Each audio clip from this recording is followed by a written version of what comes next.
శాస్త్రముని నిరంతరము తలుచుకుంటూ ఉంటాడో. ఎందుకని? స్మరణ మనసు మీద ఆధారపడుతుంది, మనసు ఊపిరి మీద ఆధారపడుతుంది. ఊపిరిని కానీ మీరు నియంత్రించగలిగితే మనసు నియంత్రింపబడుతుంది. అందుకే పూజ చేసే ముందు ప్రాణాయామం చేస్తారు. ప్రాణాయామం దేనికి చెయ్యాలి అంటే మనసుని నిలబెట్టడానికి చేస్తారు. మనసుని నిలబెడితే ఏమవుతుందంటే సంకల్ప వికల్పములు ఆగుతాయి. సంకల్ప వికల్పములు ఆగితే ఆందోళనలు ఆగుతాయి. ఆందోళనలు ఆగితే ఒత్తిడి ఆగుతుంది. ఒత్తిడి ఆగితే ఆరోగ్యం నిలబడుతుంది. అందుకు ప్రాణాయామం వచ్చింది.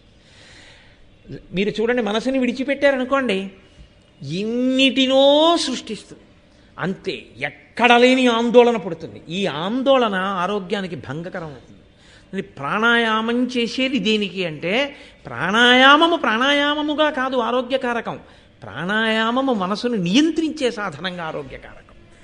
కాబట్టి నన్నయ్య గారు ఒక్క మాట అన్నారు అంటే శీసపద్యంలో ఆయనేమి ఊసుపోక ఏదో అనేటటువంటి మాట కాదు. నైమిషారణ్యము అని ఆయన అన్నారు అంటే అంత పరమ పవిత్రమైన ప్రదేశం ఆ ప్రదేశం. అక్కడ శౌనకుడు ఉన్నాడు. ఆయన తానొక్కడే అనుభవించేవాడు కాదు.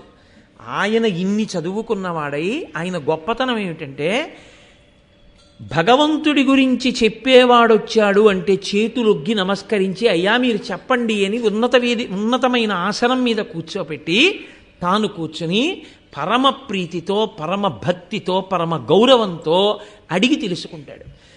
భారతం లాంటి గ్రంథాలని మీరు పరిశీలనం చేసి జాగ్రత్తగా చదివినా విన్నా ఇది చెప్పండి అని అడిగేటప్పుడు ఎంత మర్యాదగా అడగవలసి ఉంటుందో మీకు అర్థమవుతుంది.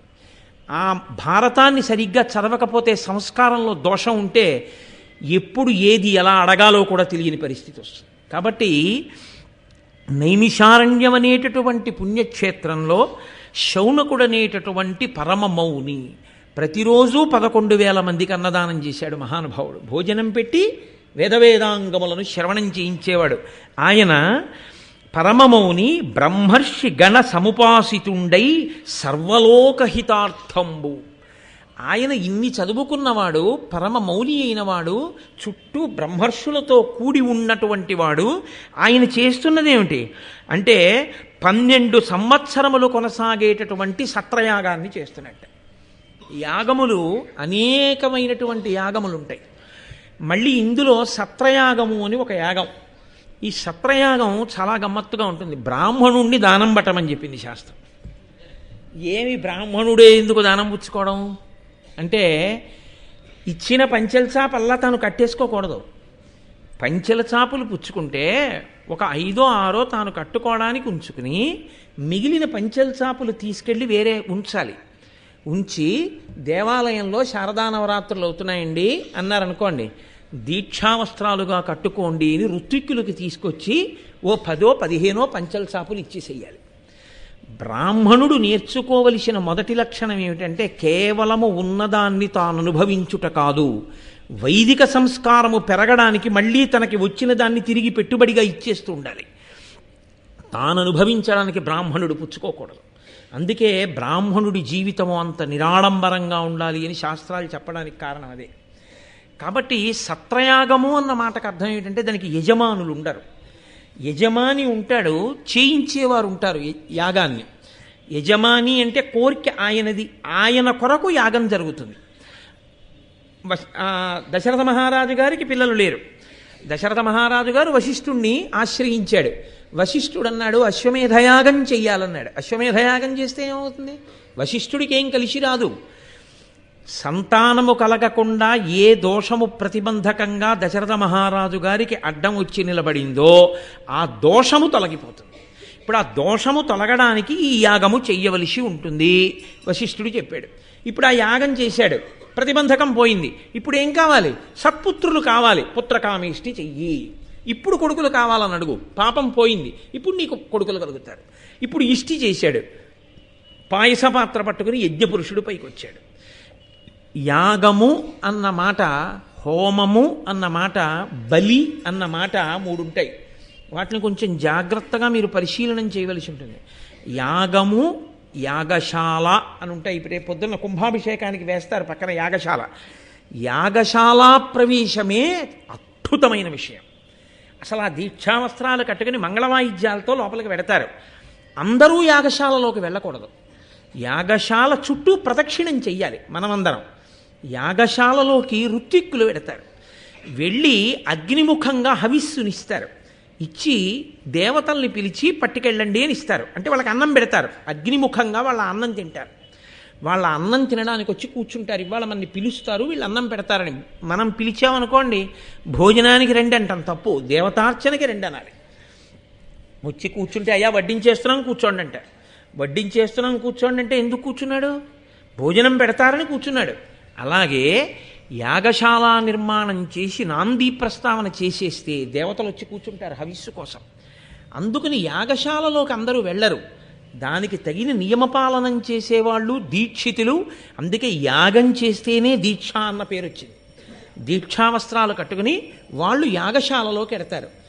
అటువంటి హోమగుండం, ఆ హవిస్సు, ఋత్విక్కులు, దేవతలు అందరూ ఆ యాగశాలలో కూర్చున్నారు కాబట్టి యాగశాలకి ప్రదక్షిణం చేస్తారు. ఇప్పుడు దేవతలందరికీ ప్రదక్షిణం అయిపోతుంది. వారిని కుడి భుజం వైపు కుంచుకుని తిరిగాడు కాబట్టి ప్రదక్షిణము అన్న మాటకు అర్థం ఏమిటంటే, ఇటుపక్క నుంచి మీరు అటుపక్కకు వచ్చినా ఈ మధ్యలో ఉన్న వస్తువు మీ ఎడం భుజం వైపుకి మారకూడదు. అలా మారకుండా ఉంటే, నేను ఇప్పుడు అటు వచ్చి నించున్నాను అనుకోండి, ఈ వేదిక నాకు కుడి భుజం వైపుకు ఉంటుంది. నేను ఇటుపక్కకు వచ్చి నించున్నాను అనుకోండి, వేదిక నాకు ఎడం భుజం వైపుకు ఉంటుంది. ఎడమ భుజం వైపుకి ఉన్నది అంటే పూజనీయత తరిగిపోతుంది. కుడి భుజం వైపుకు ఉన్నది అంటే పూజనీయత పెరుగుతుంది. ప్రదక్షిణం ఎందుకు చేస్తారంటే, గుండ్రంగా తిరిగి వస్తున్నా ఈ వస్తువు మాత్రం నా కుడి భుజం వైపే ఉండాలి. అంటే ఇది పరమ పవిత్రము అని గుర్తు ఏమిటంటే, దీనికి గుండ్రంగా తిరిగేటప్పుడు కుడి భుజం దీని వైపుకే ఉండాలి.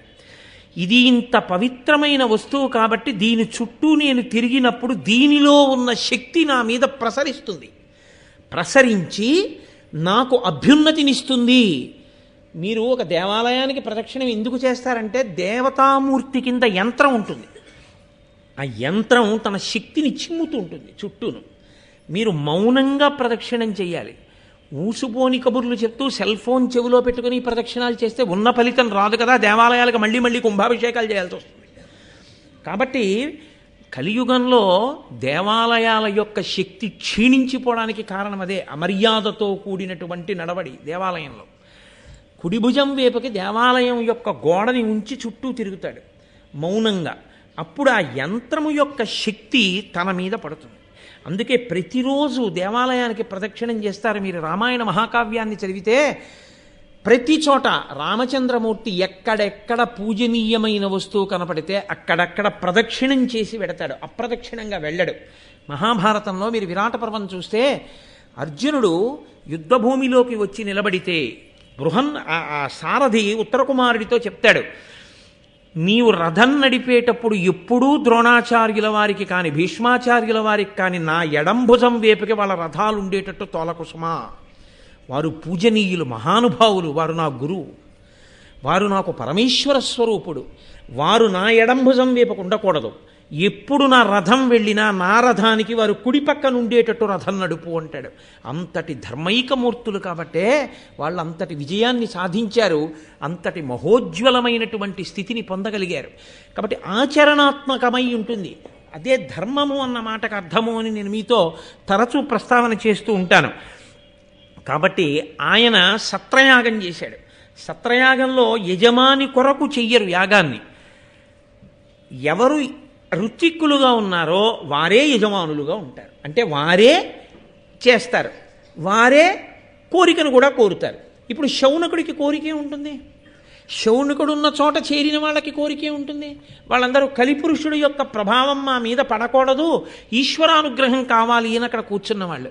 అక్కడ కూర్చున్న వాళ్ళు విచారించవలసి వస్తే దేని గురించి విచారించాలి? అయ్యో మేమంటే ఈ నైమిషారణ్యం చేరుకున్నాం, ఈ నైమిషారణ్యంలో ఇక్కడ కూర్చుని మేము జపం చేసుకుంటున్నాం, పురాణ కథలు వింటున్నాం. కానీ పాపం ఎక్కడెక్కడో పుట్టిన వాళ్ళు, సంసారంలో మగ్గిపోతున్న వాళ్ళు ఈ భూమండలం మీద కలిపురుషుడి యొక్క ఉద్ధతికి వాళ్ళు వశులైపోతున్నారే.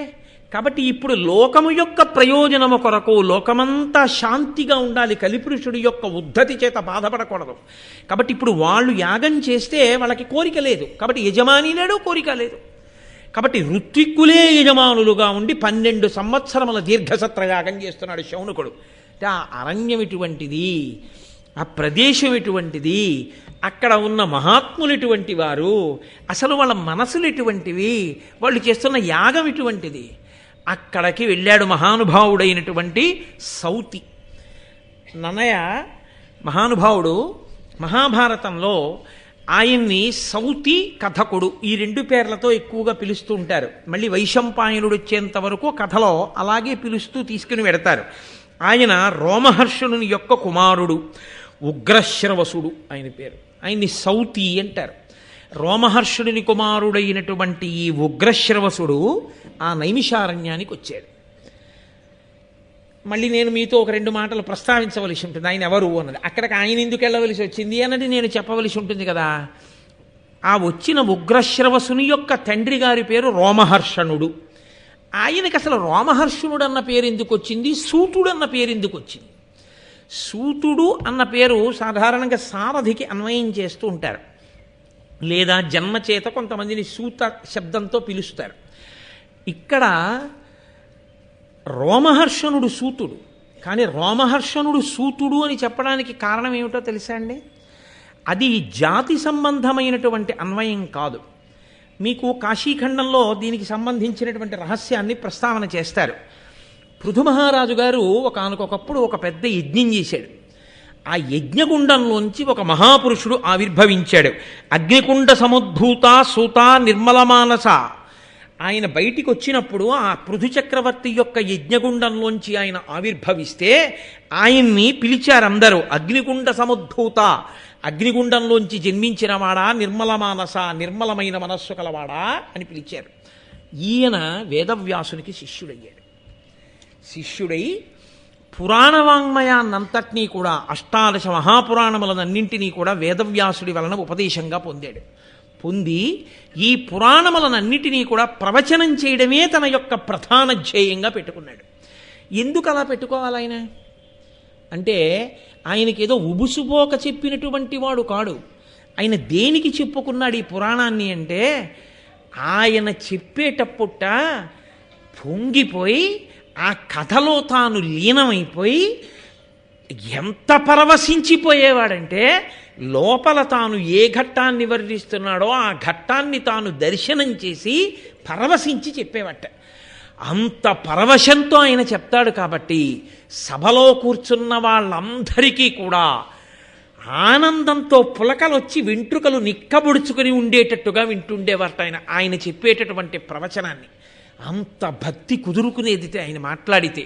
అలా మాట్లాడాడు కాబట్టి ఆయనకి రోమహర్షణుడు అని పిలిచారు. అగ్నిగుండంలోంచి ఉద్భవించాడు కాబట్టి సూత అని పిలిచారు. అటువంటి సూతుడు రోమహర్షణుడు. ఆ రోమహర్షణుని యొక్క కుమారుడు ఉగ్రశ్రవసుడు. ఈయనకి కూడా తండ్రి గారి పోలికే వచ్చింది.